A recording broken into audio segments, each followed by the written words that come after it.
Notre enthousiasme, c'est de vous savoir fidèle au programme de Moto TV. Mesdames, Messieurs, voici votre journal dont les principales articulations.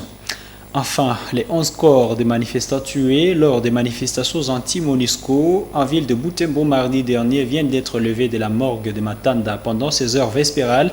La foule refuse de les enterrer cette soirée et l'envisage d'organiser une veillée mortuaire au rond-point VGH au centre de la ville de Butembo. Un reportage à suivre dans ce journal.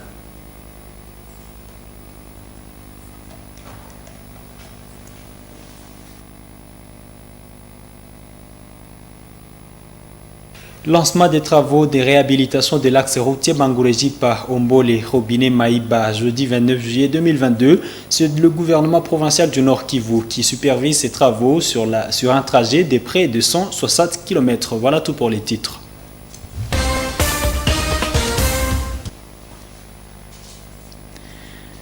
Mesdames et messieurs, bienvenue dans l'intégralité de ce journal. Je viens de le dire dans les titres, les corps des 11 manifestants tués lors des manifestations contre la présence de la MONUSCO en ville de Butembo mardi dernier viennent d'être levés de la morgue de Matanda pendant ces heures vespérales.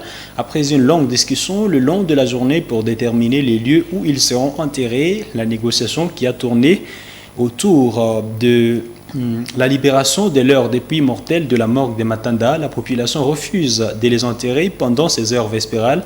La foule souhaite organiser une veillée mortuaire au rond-point VGH au centre de la ville de Butembo. Suivez ce reportage de Mwanampenzi Manzekele rendu par Grace Kaniki. Le lieu d'inhumation a été discuté depuis le matin de ce vendredi et délocalisé de MGL Florida. Tôt le matin, les jeunes s'apprêtaient déjà à creuser ici les tombes pour ces 11 corps. Vite, ils ont été dispersés par la police. Finalement, c'est ici au cimetière public de Kitatumba où ils seront inhumés.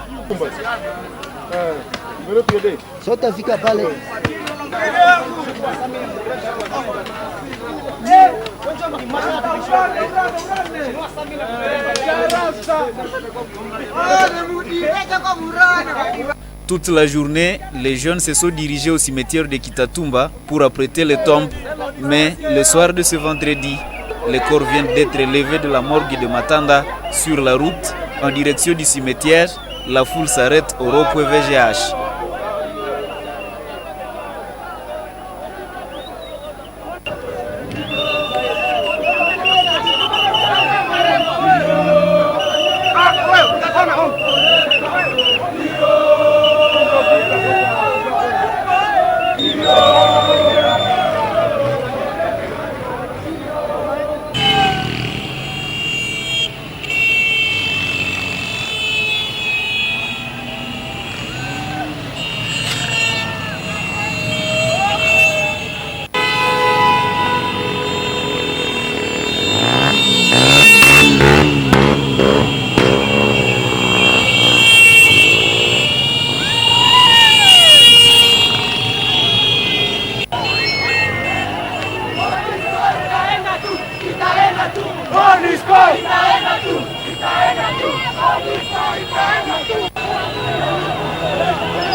Ces jeunes ne prennent plus la direction du cimetière, mais décident de passer nuit ici au rond-point avec ces 11 cercueils dans lesquels se trouvent les corps des civils tués lors de ces manifestations.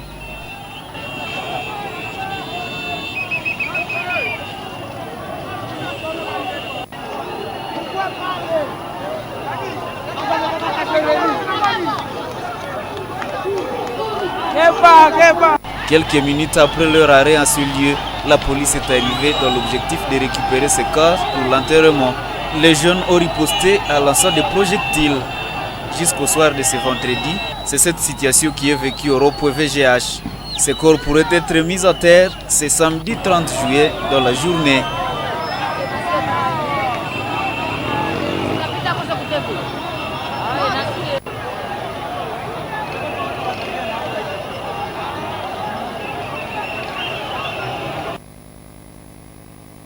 Grâce Kaniki, dans ce reportage de Monampenzi Mazekele, mesdames et messieurs, parlons santé. La campagne des vaccinations contre la poliomyélite lancée depuis jeudi 28 juillet à ville de Butembo a été perturbée par des manifestations organisées pour exiger le départ de la MONUSCO et leurs effets. Malikido Gofura, présidente des membres de la cellule d'animation communautaire CAC au quartier Kambali, précise que les activités de cette vaccination ont été suspendues dans ce coin jusqu'au rétablissement de la situation socio-sécuritaire à Butembo. Ces propos ont été recueillis par Luciana Moussiviroa et Nelly Mwenyeshali. Il était prévu que ce vendredi, nous débutions la deuxième dose du vaccin contre la poliomyélite. Malheureusement, la situation actuelle ne nous a pas permis, avec cette série de journées villes mortes, nous n'avons pas su circuler dans de parcelles pour administrer ce vaccin aux enfants. Dès que la situation redeviendra à la normale, les enfants recevront leur dose. Il y a un bon stock disponible pour ce vaccin. Cette deuxième dose est obligatoire à tous les enfants qui avaient reçu la première. Que les parents nous patientent donc. D'ici là, nous allons circuler dans de parcelles. Restons dans le chapitre santé et sécurité. Le centre hospitalier Mama Moussaï a fermé ses portes depuis mardi 26 juillet dernier. Un hôpital situé à quelques mètres des installations de la MONUSCO au quartier Kambali. Il a fermé suite aux manifestations contre la présence de la MONUSCO des manifestations qui ont tourné à des tensions violentes mardi. Les patients qui étaient internés dans cette structure sanitaire ont été transférés dans d'autres hôpitaux de la ville. Reportage Nelly Mwengesali et Luciana Moussivira. Nous sommes dans les enceintes du centre hospitalier Mama Moussaï. Les salles de malades, les salles de soins et les bureaux administratifs des structures sanitaires sont fermés au cadenas. Et calme du désert s'observe dans les enceintes de ces structures.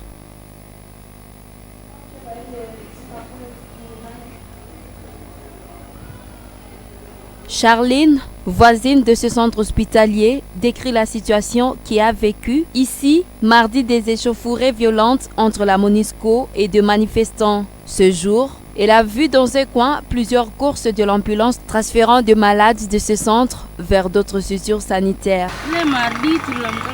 Mardi dernier, tôt le matin, les activités se déroulaient normalement et tous les personnels soignants étaient déjà présents en ce lieu. Vers 9h, deux manifestants réclamant le retour de la MONUSCO avaient envahi le quartier avec des cris et des actes barbares. Voilà pourquoi les infirmiers avaient résolu déplacer les malades, les uns à l'hôpital Kitatumba, les autres dans d'autres structures sanitaires. Et comme il y avait crépitement des balles, tout le monde avait pris sa direction. Depuis ce jour-là, aucun infirmier ne s'est présenté. Les malades qui arrivent ici retournent aussitôt. Ces situations nous dépassent vraiment. Nous plaidons pour la restauration de la paix dans notre pays. Et nous voulons que l'État s'implique dans la restauration de la paix afin que toutes les activités se déroulent encore normalement. Mardi, premier jour de ces manifestations, des balles ont crépité tout autour de la base de la MONUSCO au quartier Kambali toute la journée et dans la nuit. Parlons infrastructure à présent. Le gouvernement provincial du Nord Kivu a lancé le jeudi 28 juillet 2022 les travaux de réhabilitation de l'axe routier Mangureji-Paombole-Robinet-Maïba dans les territoires de Lubero. C'est le conseiller principal du gouverneur en charge de l'économie, des finances et de la reconstruction qui a présidé les cérémonies relatives à Mangureji-Pa, chef-lieu du secteur de Bapere. Il a indiqué que cet axe long d'environ 160 km permettra de sortir le secteur de Bapere de son isolement. Suivant ces reportages de la presse du gouvernorat pour d'amples détails. Les travaux de réhabilitation de la route Mangurujipa-Ombole-Maïba en secteur de Bapere, territoire de Lubero, en province du Nord Kivu, ont été lancés ce jeudi 28 juillet par maître David Kamouan Musubao, conseiller principal du gouverneur en charge de la reconstruction. D'une longueur de plus de 160 km, ces travaux sont exécutés par l'Organisation internationale de développement économique OIDE. Une fois réhabilitée, cette route d'intérêt provincial va booster l'économie du Nord Kivu, mais aussi permettre le désenclavement du secteur de Bapere, a indiqué maître David Kamura. La province tient beaucoup au secteur de Bapéré, puisque c'est le poumon de l'économie de notre province. Si nous développons le secteur de Bapéré, nous pouvons facilement développer notre province Nord Kivu, puisque non seulement c'est un secteur qui est hautement minier, mais également un secteur hautement agricole. Tout en remerciant l'autorité provinciale du Nord Kivu pour ce énième projet à Mangurujipa, le chef de secteur, M. Maneno Kamba Saoussi, s'est dit très joyeux car il s'agit ici d'un deuxième projet du gouvernement provincial en l'espace d'une semaine. Citons la réhabilitation de la route Bandoulou et Mangurujipa-Ombolé.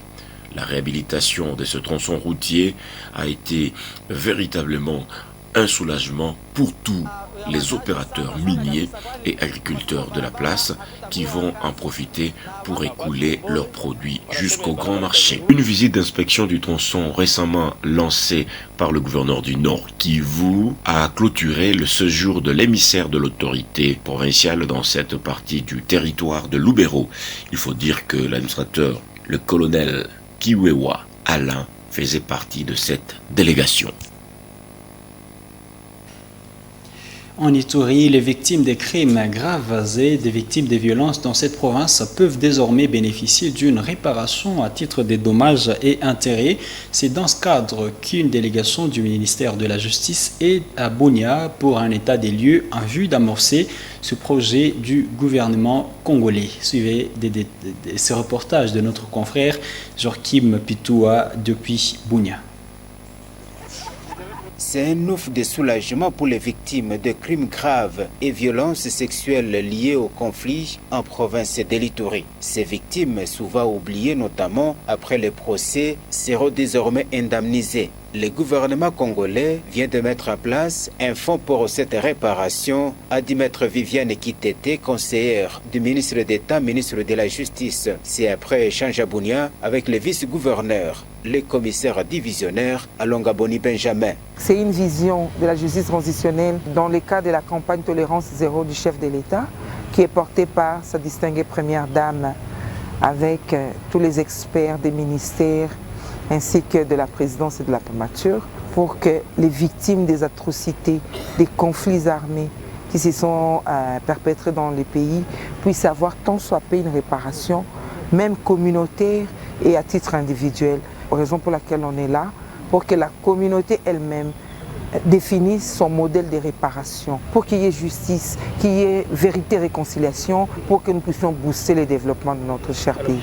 Elle appelle la population iturienne à bien identifier les types de réparation. Et j'aimerais que la population iturienne puisse bien réfléchir à son modèle de réparation. De ne pas voir seulement le chiffre, de ne pas voir l'argent, mais qu'ils puissent voir une vraie réparation et qu'ils puissent accompagner l'état des sièges qu'il y a dans la province de l'Ituri. Nous voyons déjà nos vaillants qui sont là, nos héros qui sont là pour accompagner la province, pour travailler, pour qu'il y ait la paix. Ce projet est piloté par une commission multisectorielle créée à la présidence de la République pour la mise en place des fonds nationaux pour la réparation des victimes, FONAREV en sigle.